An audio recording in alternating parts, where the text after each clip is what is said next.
극복된 줄 알았던 인플레가 계속 시장을 괴롭히고 있습니다. 주가가 하락할 때마다 인플레에 의한 금리 상승 가능성이 계속 제기되고 있기 때문입니다. 시장이 상승을 하든 하락을 하든 투자자들은 무언가 이유를 찾으려고 계속 하는데요. 특별한 핑계거리가 없을 때 단골로 할 수 있는 말이 생겼다라고 하는 것은 시간이 지나면 사람들의 생각이 그쪽으로 쏠릴 수 있다라고 하는 의미가 됩니다. 그런 의미에서 보면 최근 주식시장에서 인플레 그리고 금리 얘기가 계속 나온다는 건 그다지 기분 좋은 일은 아니다, 이런 생각이 듭니다. 주식시장 전반에 대해서 알아보도록 하겠습니다. 이진우 GFM 투자연구소 소장 나오셨습니다. 안녕하십니까? 네, 안녕하십니까? 예. 자, 미국 시장 한번 좀 여쭤봐야 될 것 같습니다. 네. 그 인플레 얘기가 계속 나와서 그런지 최근 들어서 그리고 또 주가가 좀 정체 상태에 있어서 그런지 전망들이 조금씩 좀 바뀌는 것 같습니다. 무디스 네. 같은 경우가 뉴욕 증시, 미국 시장이 한 10에서 20% 정도 조정하지 않겠느냐. 그리고 앞으로 주가도 빠르게 상승하고 하는 것도 좀 어렵지 않겠느냐. 이런 얘기도 하고 하거든요. 어떻게 보십니까? 미국 시장에 대해서는. 네, 뭐 지난 이제 미국 현지 시간으로 수요일 날 FOMC가 있었고 수목금 사흘 동안에 급격한 어떤 좀 뭐랄까요, 기존 포지션 청산 과정에서 금리, 환율 할 것 없이 다 한번 난리를 쳤습니다. 예. 그러고 나서 이제 지금 이제 센터장님 소개하신 뭐 무디스 같은 데는 한 10 내지 20%의 추가 조정이 뭐 예상된다 이렇게 하는 반면에 예. 또 여전히 그 펌프맨인 그 골드만삭스 같은 경우는 괜찮다. 또 한 5천억 달러 연내 들어올 거야. 예. 가계에서 기업에서 뭐 자사주 매입도 재개되고 뭐 또 이런 식으로 얘기를 해서 이제 어차피 시장에서야 늘 갑론을박이 이루어지는데 예. 지금 이제 어제 있었던 뉴욕 증시의 급반등과 예. 오늘 우리 아시아장도 그렇게 우리 시장도 이렇게 회복되는 이것이 진짜 그러면 FOMC 발 그 혼란이 완전히 마무리된 것인가에 대한 판단 여부도 사실 불분명합니다. 예. 그렇죠. 지금 이게 한 사흘 그렇게 했으면 오늘 같은 장은 나오기 마련이거든요. 예. 그렇죠. 그렇기 때문에 진짜 끝난 것인지 아닌지는 며칠 더 봐야 되는 것이죠. 그 판단 기준을 갖다 이렇게 한번 살펴보신다면은 다우지수 이렇습니다. 다우지수는 사실상 이거 보시면은 지난 수목금 요 끝에서 어제는 양봉이 크게 나왔습니다만 그 전에 수목금이 결국은 뭐냐 하면은 작년 10월 30일 이후에 이 추세선을 갖다가 물고 내려오는 모멘텀이 됐던 거예요. 예. 그렇죠. 예. 문제 FOMC 내용이야 다들 아실 텐데. 그다음에 특히 지난 금요일은 또 미국의 옵션 만기일까지 있다 보니까 이날은 조금 더 낙폭도 컸고 하는 예. 상황이 있고 이 정도 RSI 같으면은 일단 또 한번 사볼만 하다는 얘기인데 그렇다면은 지금부터는 이겁니다.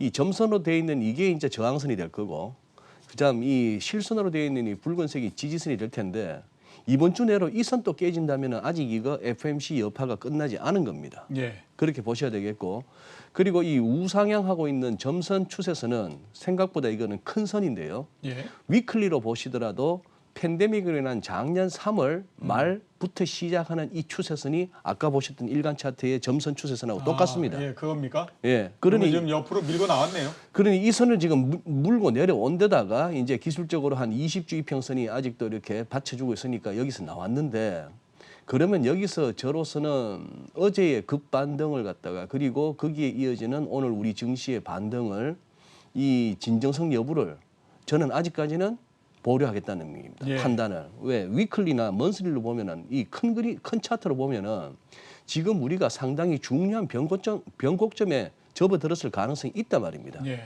이 아래쪽 보시죠. 이런 상황이고 월간 차트 보시면은 더합니다.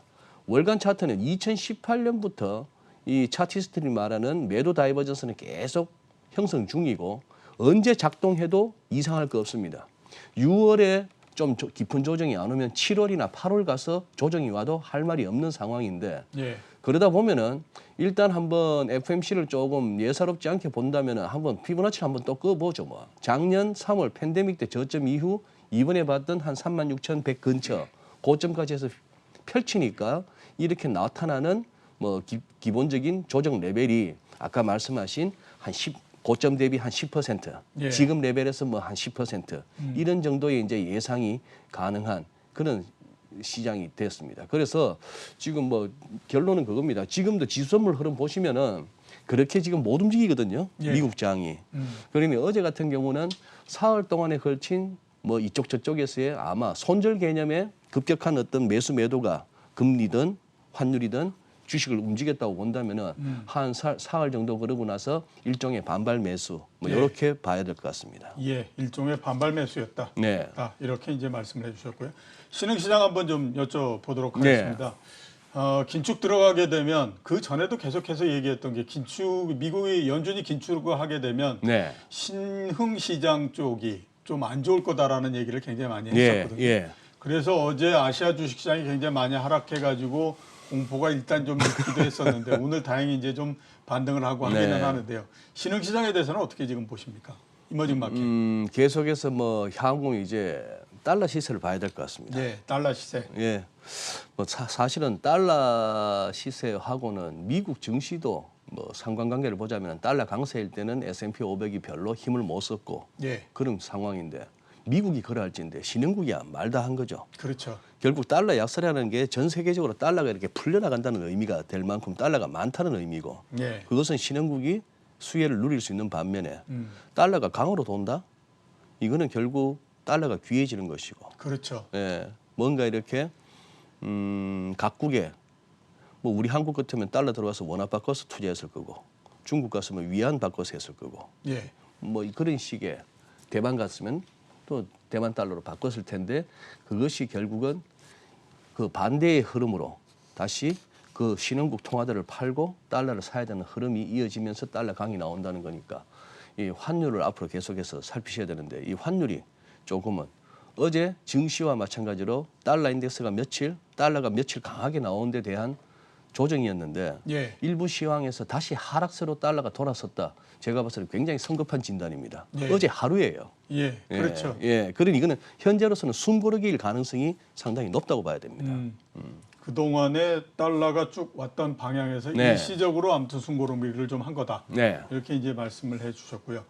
그 다음에 앞에서 제가 모두의 얘기를 했던 것처럼 인플레 얘기 나오고 네. 또 그에 따라서 금리 얘기 나오고 어떻게 생각하면 한편에서는 야 그동안 많이 참 얘기하지 않았냐 그러니 지겹지 않냐 이런 얘기도 할 만한데 네. 또 다른 쪽에서는 항상 이렇게 얘기하다 보면 언젠가 사람들의 그 생각은 그쪽으로 지배돼 버리기 때문에 그게 실제로 영향을 미쳐 이렇게 되거든요. 인플레하고 금리하고 어떻게 지금 보십니까 계속? 그 연준 그 잘났다는 연준 인사들이 말이 왔다 갔다 하는 판국이에요. 예. 하물며 제가 인플레이션에 대해서 어떻게 뭐 이런 생각은 듭니다만 그냥 바둑도 옆에서 이렇게 관전하는 사람이 더 잘 볼 수 있습니다. 이 FOMC 이후에 이 소동을 갖다 겪고 나서 자꾸 생각해 봅니다. 이 친구들이 이번 6월 FOMC에서 왜 저랬을까? 뭐 다 아시다시피 왜 갑자기 2023년 점도표를 갖다가 중간값이 2클릭이나 올라가게끔 그렇게 우르르 위로 찍었을까? 이런 생각도 해보게 되고. 예. 예. 그러면서 참 이 친구들이 노린 게 이건가 싶기도 한데 우선 이거 보시면은 지금 한 며칠 사이에 엄청난 이 커브 플래트닝이 있었습니다. 예, 그렇네요. 2년물 엄청나게 올라갔고 예, 10년물은 좀 떨어졌고. 예. 요날이거든요. 요날 보시면 아래쪽 10년물 보시면 요 커스 요날이 지난주 수요일인데 FOMC 당일날은 10년물도 살짝 올랐습니다. 2년물은 더 올랐고 그랬는데 결국은 10년물이 더 밀려오는 바람에 뭐 X축에 단기부터 해서 장기까지 X축으로 Y축에 금리 이렇게 했을 때 이 당연히 우상향인데 이 커브가 눕느냐 아니면 아주 가팔라지느냐 플래트닝이냐 스티프닝이냐는 주로 요 단기 쪽에서 올라가고 내려가고 하면서 이게 커브가 예. 이제 많이 움직이지 않습니까? 예. 우선 커브 플래트닝서부터 한번 좀 설명을 드려야 될 것 같은데요. 그러니까 이제 단기 금리 있고 중기 금리 네. 있고 장기 금리 있고 이런데 그 단기 금리하고 장기 금리 사이에서 차이가 그렇게 크지 않게 되면 그거를 세 개를 연결해 가지고 그래프를 그리면 좀 예, 평평해지지 평평해진다 않습니까? 이런 얘기입니다. 대신에 단기 금리가 굉장히 낮고 장기 금리가 높게 되면 그거를 연결해서 그리면 굉장히 좀 또 가팔라지니까 가팔라지는. 그걸 이제 예. 커브 예. 스티프닝이라고 하고 커브 플래트닝이라고 하고 이렇게 얘기를 하는 거죠. 그렇습니다. 예, 계속 말씀해 주시죠. 예. 그러니 채권 시장에서는 저는 커브 쪽에다가 또 베팅하는 그 트레이딩도 많은데 자 연준을 믿었다고 생각해 보시죠. 예. 2023년까지는 금리 인상 없어라고 하면은 이 단기물은 그러한 통화 정책에 굉장히 민감한데 그러면은 이건 계속 샀을 거 아닙니까? 금리가 오를 일 없어. 그렇죠. 예, 예. 그것이 어떻게 보면은 2년물 이 차트에서 보시다시피 10년물이 쭉 올라오면서 10년물은 여러 가지를 반영하고 있습니다. 인플레에 대한 걱정, 경기 회복에 대한 걱정, 경기 회복에 대한 어떤 반영 뭐 이런 것들이 금리 10년물 같은 장기물의 금리 상승으로 왔지만 여기에 비해서 2년물은 안 간 거는 예. 금리 올릴 일 없다는데 그렇죠. 예, 여기에 예. 대해서 그렇다면 저거는 뭐겠습니까? 이제 스티프닝에 가팔라지는 거에 대한 베팅이죠. 주로 이제 어떻게 저기 뭡니까? 저 장기를 갖다가 팔고 단기를 사는 예. 그런 이제 베팅을 해왔다고 한다면은 예. 이번 FMC로 인해서 얘기가 달라지네. 얘기가 달라지네. 그러다 보면 어떻게 됩니까? 샀던 단기는 팔고 장기는 또 뭐 사고 이런 흐름으로 오는 그런 이제 과정이었다고 볼 수 있는 겁니다. 예. 그런 상황인데 그렇게 하고 나서 자 어쨌거나 이걸 꺾어놨습니다. 연준이 이게 이제 브레이크 이븐 레이트 인플레이션 레이트거든요. 예. 자 이게 지금 사실상 일찌감치 꺾여서 내려오고 있던 와중에 이 FMC가 확 그냥 이렇게 주저앉혔던 겁니다. 예. 한 번 더. 그래서 이 부분에서도 볼 수 있는 거는 연준이 우려하는 것은 소위 말하는 이 브레이크 이븐 인플레이션이 2.5%를 상회하는 거는 좀 겁낸다. 얘들이 뭐 늘 저거가 일시적일 거야. 그렇게 얘기하고 있고 어느 정도의 오버슈팅은 허용해서 평균적으로 봤을 때 2% 근방이면 돼라고는 얘기하지만 이런 추세로 최근 봤듯이 이런 추세로 계속 올라가는 거는 바람직하지 않다 하는 차원에 뭐 사실 점도표는 그런 약속입니다. 꼭 예. 하겠다는 약속보다도 재밌는 표현을 쓰더라고요. 월스트저널이 페드가 pencils in 표현을 썼는데 저도 처음 봤습니다만 조기 금리 인상에 대해서 pencil in 하길래 pencil in이 뭔가 봤더니 될지 안 될지는 불확실하지만 일단 약속하는 거랍니다. 예. 그런 거. 우리 언제 밥 안 먹자? 예. 이런 약속 있잖아요. 예. 진짜 할 것 같으면 그날 바로 그렇죠. 앱 열고 캘린더 열어서 저장해야죠. 며칠 날 먹자 이런 식으로. 그게 아니고 언제 우리 밥 안 먹자 하는 얘기는 그런 약속인 겁니다. 예. 그러니 지금 일단은 이렇게 했는데 저 한마디로 지금 이 부분에 있어서 요까지만 보고 말씀드릴게요. 달러가 안 멈추면은 달러 상승세가 안 멈추면은 지금 FMC 이걸 갖다가 단발성으로 보기는 어렵다는 얘기입니다. 예. 우선 크게 보시면은 200일선 올라섰습니다.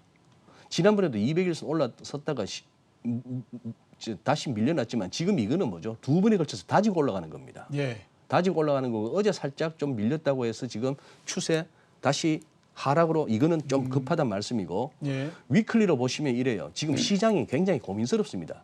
열긴 열었는데 아이고 이 두꺼운 구름대를 보니까 여러 가지 달러가 약세로 갈 수밖에 없는 그 논리나 이론적인 배경은 아직도 유효한데 이 차트를 펼치더라도 이 두터운 구름대를 야 이걸 어떻게 뚫고 달러가 강으로 가 싶은 생각도 들죠. 예.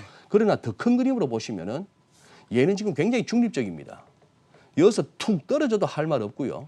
적어도 달러 인덱스 기준으로 한 96 어라운드까지 다시 달러가 강해져도 할 말이 없는 그런 상황이기 때문에 조금 요 부분 달러가 안 약해진다?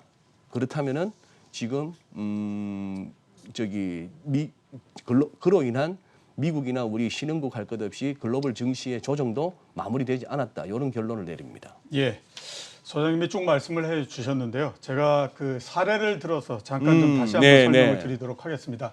2013년도에 미국이 그 테이퍼링을 제일 처음에 발표하고 그다음에 그해 말에 테이퍼링을 시행하고 이럴 때의 금리를 보면 10년물 같은 경우는 제일 처음에 테이퍼링 얘기를 하면서부터 그 상승을 하기 시작했습니다. 그래서 2.2%에서 3.0%까지 올라갔다가 그다음에 이제 테이퍼링을 본격적으로 시행하면서 오히려 떨어져 버리는 형태. 예.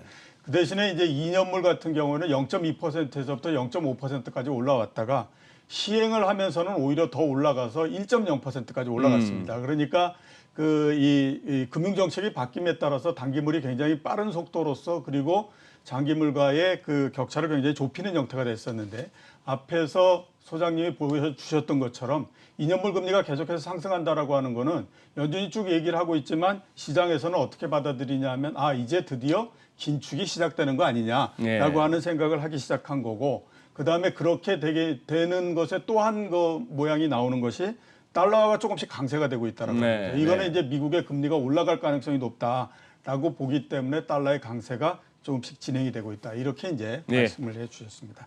자, 또 하나 한번 좀 여쭤보고 싶은 게 원자재입니다. 유가가 드디어 WTI까지 73불 정도가 됐고요. 굉장히 지금 올라가고 있는 상태인데 어떻게 보십니까 앞으로 전망에 대해서는? 그게 지금 이제 유가 같은 경우는 저 자기들만의 어떤 논리가 따로 있는 것 같아요.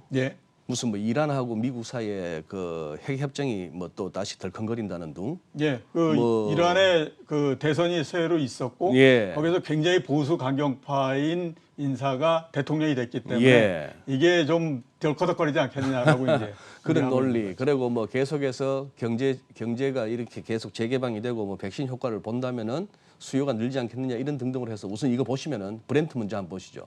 그래서 지금 최근 들어서 달러가 강해지면서 금값이나 아니면은 저 비철금속 시장에 이따 살펴보시 이거 비철금속 먼저 보시면 구리 같은 경우에 했는데 지금 여기서 시장이 지금 사실 크리티컬한 데 와 있습니다. 한번 이렇게 충격은 있었던 거예요. 지난주에 달러가 강해지면서 구리 같은 경우 8% 넘게 이렇게 밀렸는데 지금 이 선까지 깨고 가야 되느냐 이게 이제 고민스러운 겁니다. 이 선 깨지느냐 안 깨지느냐는 어떻게 보면 역으로 아까 살펴보셨던 잠시 숨고르게 하고 있는 달러가 여기서 더 강해지면 이 선도 깨진다고 봐야 됩니다. 지금 위클리에서 지금 이 정도 과매수거든요. 아래쪽 보조지표 보시면 그런 상황인데 옥수수나 이런 곡물도 마찬가지 너무 급하게 와서 밀리고 있고 그런 상황에 근데 다만 이 친구 원유는 이렇게 아직까지는 버티고 있는 중입니다. 브렌트유가 75불까지 왔죠.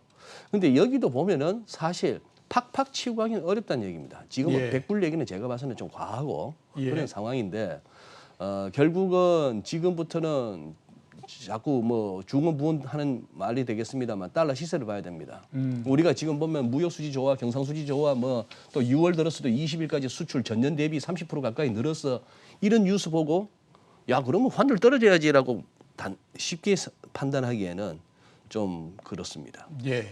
알겠습니다. 앞으로 계속해서 금리와 또 달러 이거를 주의 깊게 좀 봐라라고 말씀을 해 주셨습니다. 올라와 주셔서 감사합니다. 고맙습니다. 지금까지 이진우 GFM 투자연구소 소장이었습니다.